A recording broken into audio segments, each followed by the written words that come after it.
Hi, today I'm going to show you how to assemble and disassemble American push buttons. So these are some of the tools you're going to need to get through your assemblies. A 4mm hex, a button removing tool, and a hammer. First, again, I'll remove the blue button.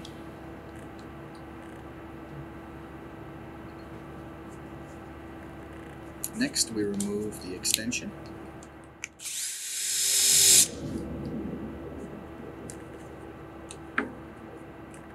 And the spring comes out with that. And the tang. Now we will reassemble. Start with the tang and the spring, then the extension,